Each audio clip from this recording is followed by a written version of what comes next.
Coming to business news. దేశీయ stock మార్కెట్లు flat గా ప్రారంభమయ్యాయి. సెన్సెక్స్, నిఫ్టీ ఫ్లాట్ గా ట్రేడ్ అవుతున్నాయి. అదానీ పోర్ట్స్, రిలయన్స్, ఎస్బీఐ, టీసీఎస్, అదానీ ఎంటర్ప్రైజెస్ షేర్లు లాభాల్లో ట్రేడ్ అవుతున్నాయి. UPL, BPCL, Hindalco, Maruti Suzuki, M&M షేర్లు నష్టాల్లో కొనసాగుతున్నాయి.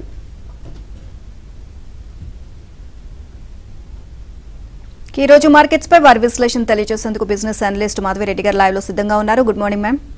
మార్నింగ్ అండి. సో మాధవి గారు, నార్మల్ గా 4 రోజుల నుంచి చూసినట్లయితే మార్కెట్స్ లాభాల్లోనే ట్రేడ్ అవుతున్నాయి. ఈ రోజు కొంచెం ఒడిదుడుకుల మధ్య నెలకొన్నట్లుగా తెలుస్తోంది. సో ఓవరాల్ గా ఈ రోజు మార్కెట్స్ పై మీ అప్డేట్స్ ఏంటి? సో గ్లోబల్ మార్కెట్స్ యుఎస్ అయితే మనకి పాజిటివ్ గానే ఉందండి. బట్ డొమెస్టిక్ గా వీఆర్ ఫేసింగ్ సమ్ ఛాలెంజెస్. నిన్న ఆర్బీఐ మానిటరీ పాలసీ కమిటీ కొంచెం ఇంట్రెస్ట్ రేట్స్ ఇంత తొందరగా ఇంత షార్ట్ టర్మ్ అంటే నియర్ టర్మ్ లో తగ్గించలేము, ఎందుకంటే ఇన్ఫ్లేషన్ 4% వచ్చేంత వరకు ఈ రేట్ కట్స్ అనేవి ఉండవు అని ఎప్పుడైతే చెప్పారు, నిన్న మార్కెట్స్ చాలా కరెక్షన్ అనేది మనం చూసామండి. సో ఈ రోజు కూడా we are expecting markets would be flat. అంటే చాలా అంటే వైల్డ్ స్వింగ్స్ అనేవి మార్కెట్ లో కనిపిస్తున్నాయి. ఒకవైపు ఎఫ్ఐఐస్ కంటిన్యూస్ గా సెల్ చేస్తుంటే మన డిఐఐస్ బాగా ఈ ఈక్విటీ మార్కెట్స్ లో ఇచ్చి సపోర్ట్ చేస్తున్నారండి. So this is the only support that we are getting from the retail through SIPs, through equity ద్వారా మనకి ఆల్మోస్ట్ 19,000 crores దగ్గర మనకి ఎస్ఐపీస్ ద్వారా మనకి మ్యూచువల్ ఫండ్స్ లోకి ఈ ఈక్విటీ మార్కెట్ లోకి వస్తుంది. That is what is holding. But we have mixed kind of news అండి. ఒకవైపు పాజిటివ్ న్యూస్ ఉంటే ఒకవైపు నెగిటివ్ ఏంటంటే మళ్ళీ ఆ జియో పొలిటికల్ టెన్షన్స్ వల్ల మళ్ళీ క్రూడ్ ఆయిల్ $80 పైకి వెళ్తుంది అండ్ ఎఫ్ఐఐస్ ఒకవైపు సెల్ చేస్తున్నారు. అండ్ దిస్ మనకి నిన్న hawkish kind of MPC meeting లో ఇంట్రెస్ట్ రేట్స్ కట్ ఉండకపోవచ్చు అన్నది మార్కెట్స్ నెగిటివ్ గా తీసుకున్నాయి. అండ్ క్వార్టర్లీ రిజల్ట్స్ అయితే ఇట్స్ కంటిన్యూయింగ్ పెర్ఫార్మింగ్ అండి. సో నీడ్ టు బి అంటే ఇలానే ఉంటుందండి. Markets will be supported at 21,550 and 21,400 దగ్గర సపోర్ట్ ఉంటే, ఎప్పుడైతే మార్కెట్స్ 21,950 అండ్ 22,000 కి రాగానే మనకి చాలా వరకు సెల్లింగ్ ప్రెషర్ అనేది కనిపిస్తుంది. So we have been in this kind of support and resistance levels. And Madhavi garu, RBI వడ్డీ రేట్ల తగ్గింపుపై నెలకొన్న అనిశ్చితి ఇన్వెస్టర్లను ఆగ్రహానికి గురిచేసిందని చెప్పాలి. సో వడ్డీ రేట్లలో యథాతథ స్థితి కొనసాగింపు పట్ల తీవ్ర అసంతృప్తి చెందుతున్నారు ఇన్వెస్టర్లు. సో దీన్ని ఓవరాల్ గా మీరు ఏ విధంగా చూస్తారు? దీనిపై మీ విశ్లేషణ ఏంటి? సో డెఫినెట్లీ అంటే markets are expecting some kind of rate cut అనేది. అంటే ఆల్మోస్ట్ 6 కంటిన్యూస్ మీటింగ్స్ లో మనకి ఈ రేట్ కట్ లేకుండా అంటే యథాతథంగా స్టడీగా అవే అన్చేంజ్డ్ గా మెయింటైన్ చేస్తున్నారండి. This is 6th time they have kept it unchanged.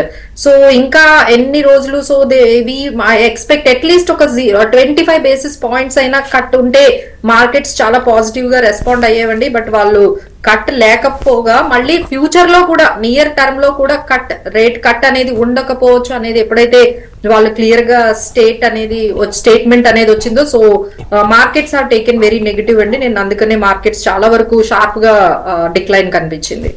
And అంతేకాకుండా హెచ్డిఎఫ్సి కూడా వడ్డీ రేట్లను పెంచింది కదా, దీనిపైన ఏదైనా ఇంపాక్ట్ ఉంటుందా మార్కెట్స్ పైన? ఇది సో అంటే ఒక్కొక్క బ్యాంక్ ఒక్కొక్క రకంగా అనేది రెస్పాండ్ అవుతుందండి ఆన్ దిస్ బేసిస్ ఆఫ్ అంటే లోన్ ఇంట్రెస్ట్ రేట్స్ ఎలా ఉండాలి, లేకపోతే వాళ్ళ ఎఫ్డి ఇంట్రెస్ట్ రేట్స్ ఎలా ఉండాలి. ఎందుకంటే మార్కెట్ ఆర్బీఐ అయితే రెపో రేట్ 6.5% మెయింటైన్ చేస్తుంది. అలానే ఎస్ఎల్ఆర్, సిఆర్ఆర్ ఈ రేట్స్ ని కూడా అసలు అన్చేంజ్డ్ గా అనేది మనకి పెట్టింది. So every bank is taking a different call on this. కొన్ని బ్యాంక్స్ పెంచుతున్నాయి, కొన్ని బ్యాంక్స్ అట్లనే మెయింటైన్ చేస్తున్నాయి. So this is will not impact అండి. సో ఓవరాల్ ఇంపాక్ట్ అయితే మనకి ఈ రేట్ కట్ అనేది నియర్ టర్మ్ లో లేకపోవడం అనేది మాత్రం కొంచెం negative news. Paytm impact markets పైన ఏ విధంగా ఉంటుంది? సో ఇట్ ఈస్ లైక్ అంటే పేటిఎం అనేది ఇంపాక్ట్ అనేది ఫిన్టెక్ కంపెనీస్ మీద డెఫినెట్ గా ఉంటుందండి. ఎందుకంటే one of the big company fintech లోనే మంచి మనకి రెవల్యూషనరీ కంపెనీ పేటిఎం అనేది చెప్పొచ్చు. సో అన్ని ఫిన్టెక్ కంపెనీస్ కూడా ఇప్పుడు, లేకపోతే ఎస్పెషల్లీ స్టార్ట్అప్స్ కంపెనీస్ అన్ని కూడా ఒక్కసారిగా దిట్స్ లైక్ ఏ షాక్ అండి. సో ఇంత హార్ష్ డెసిషన్స్ ఆర్బీఐ తీసుకుంటుంది ఇంత తక్కువ టైంలో. అండ్ జస్ట్ February 29th వరకే ఇచ్చారు time. So that they have to close all these transactions. Customers ఎవరైతే ఉన్నారో వాళ్ళందరూ వేరే యాప్లు చూసుకోండి, లేదు అంటే వేరే దానికి మీరు ట్రాన్సాక్షన్స్ చేయండి. సో కంప్లీట్లీ సో ఎంత ట్రై చేస్తున్నా సో ఆ డేట్ ని కూడా ఎక్స్టెండ్ చేయట్లేదు. ఇంత హార్ష్ గా రెగ్యులేటరీ ఉండడం అనేది on especially startups and fintech companies definitely అండి they are startups especially are looking this as an threat or as an warning to that all companies who are doing అంటే compliance ఎవరైతే చెయ్యట్లేదో so ఎవరైతే supervisory అనేది correct గా లేకపోతే ఆ companies అన్నిటికీ కూడా ఇలాంటి సిచ్యువేషన్ వచ్చే అవకాశం ఉంటుందని అంతా కూడా they have got some new like some kind of warning kind of from RBI. So overall గా బ్యాంకింగ్ రంగానికి సంబంధించి మనం మాట్లాడుకున్నట్లయితే ఏ విధంగా ఉన్నాయి ఈ టైంలో ఇప్పుడు ఇన్వెస్ట్ చేయడం కరెక్టే అంటారా?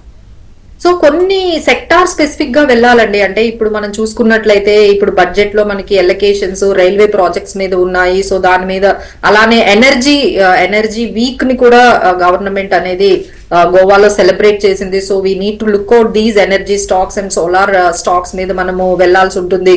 So need to be very sector specific అండి అండ్ స్టాక్ స్పెసిఫిక్ గా మనం సెలెక్ట్ చేసుకుని ఇంకా మార్కెట్ లో ఉండొచ్చు. So need to be very careful అండి. అంటే ట్రేడింగ్ అయితే it's really wild kind of swings అనేవి ఉన్నాయి. So need to be away from that and only invest చేసుకునేటప్పుడే మాత్రం ఈ stock specific like they can go with LIC. అంటే కొన్ని కంపెనీస్ మంచి రిజల్ట్స్ వచ్చాయండి. So like LIC, Zomato, JK Lakshmi cement, Orchid Pharma, Aster, DM health care. So అంటే investors have to look out the results. ఇప్పుడు మనకి క్వార్టర్లీ రిజల్ట్స్ వస్తున్నాయి. ఎవరైతే స్ట్రాంగ్ రిజల్ట్స్ ఇస్తున్నారో వాటి షేర్లు అనేవి బాగానే మనకి పాజిటివ్ గా వెళ్తున్నాయి. So this is how they need to B stock specific అండి. సో ఐటీ రంగ షేర్లు ఏ విధంగా ఉన్నాయి? సో ఐటీ చాలా వరకు పెరిగిందండి. అంటే ఐటీ అండ్ బ్యాంకింగ్ స్టాక్స్ అయితే చాలా వరకు మనకి టెక్నాలజీ స్టాక్స్ అన్ని కూడా చాలా వరకు పాజిటివ్ గా ఉంటుంది. ఇంకా ఈ పాజిటివ్ మొమెంటం అయితే కంటిన్యూ అయినట్టుగా ఉంది. లెట్స్ ఎగ్జాంపుల్ టీసీఎస్ కానీ సో ఇలాంటి కొన్ని కంపెనీస్ ఇంకా చాలా పర్ఫార్మెన్స్ అయితే బెటర్ గా చేస్తున్నాయండి. So IT is really be as a momentum stocks and momentum sector అని చెప్పొచ్చు. అండ్ నిన్న కొన్ని కంపెనీస్ రిజల్ట్స్ ని అనౌన్స్ చేసే ఆ రిజల్ట్స్ ఏ విధంగా ఉన్నాయి? ఈ రోజు ఏమైనా ఇంపార్టెంట్ కంపెనీస్ రిజల్ట్స్ అనౌన్స్ చేసే అవకాశం ఉందంటారా? యా అండి. అంటే ఈ రోజు మనకి almost Hero MotoCorp and Tata Power company ఉన్నాయి. రేపు కూడా కొన్ని అంటే మార్కెట్స్ లేకపోయినా రేపు కూడా మనకి ఓఎన్జీసీ, అరబిందో ఫార్మా, దివీస్ ల్యాబొరేటరీస్, ఎంసీఎక్స్ ఇలాంటి కంపెనీస్ మనకి రిజల్ట్స్ ని అనౌన్స్ చేస్తున్నాయి. సో బజాజ్ హిందుస్థాన్ షుగర్, బంధన్ బ్యాంక్, సెలో ఇలాంటి చాలా కంపెనీస్ మనకి ఈ రోజు రేపు కూడా action is there in quarterly results లో. చాలా పెద్ద కంపెనీలు వాటి రిజల్ట్స్ ని వాళ్ళు అనౌన్స్ చేస్తున్నారండి. So investors has to keenly observe results ని. అంటే వాళ్ళకి ఆల్రెడీ ఆ స్టాక్స్ ఉంటే దాన్ని ఎట్లా మనం చూడాలి, లేదు కొత్తగా మీరు ఎంటర్ అవుతుంటే వాళ్ళు ఇచ్చిన స్టాక్స్ వాళ్ళు ఇచ్చిన రిజల్ట్స్ బట్టి స్టాక్స్ ని పిక్ చేసుకోవడం అనేది చాలా ఇంపార్టెంట్ అండి. రైట్, థ్యాంక్ యూ మాధవి గారు ఈ రోజు మార్కెట్స్ పై మీ విశ్లేషణ తెలియజేసినందుకు. ఆర్బీఐ వడ్డీ రేట్ల తగ్గింపుపై నెలకొన్న అనిశ్చితి ఇన్వెస్టర్లను ఆగ్రహానికి గురిచేసింది. వడ్డీ రేట్లలో యథాతథ స్థితి కొనసాగింపు పట్ల తీవ్ర అసంతృప్తి వ్యక్తం చేసిన ఇన్వెస్టర్లు వడ్డీ రేట్ల ప్రభావం అధికంగా ఉండే ఆర్థిక సర్వీసులు, బ్యాంకింగ్, ఆటో, రియాలిటీ, ఇటు కమోడిటీ షేర్లలో అమ్మకాలకు తెగబడ్డారు. అయితే దీంతో ఈక్విటీ మార్కెట్ నిన్న 1% మేరకు నష్టపోయింది. పేటీఎం మాతృ సంస్థ 197 కమ్యూనికేషన్ షేరు 2 రోజుల ర్యాలీ అనంతరం మళ్లీ నష్టాల్లోకి జారుకుంది. నిన్న ఈ షేరు బీఎస్ఈలో 9.99% దిగజారి దిగువ సర్క్యూట్ 447.10 స్థాయిని తాకింది. ఎన్ఎస్ఈలో కూడా అదే స్థాయిలో దిగజారి 446.65కు పడిపోయింది. ఫలితంగా కంపెనీ మార్కెట్ విలువ 3,153.18 కోట్లు నష్టపోయి 28,934.44 కోట్ల స్థాయికి దిగజారింది. ప్రభుత్వ రంగ బీమా దిగ్గజం ఎల్ఐసి డిసెంబర్తో ముగిసిన 3వ త్రైమాసికానికి గాను 9,444 కోట్ల నికర లాభం ఆర్జించింది. అంతకుముందు సంవత్సరం ఇదే కాలంతో పోలిస్తే ఇది 49% ఎక్కువ.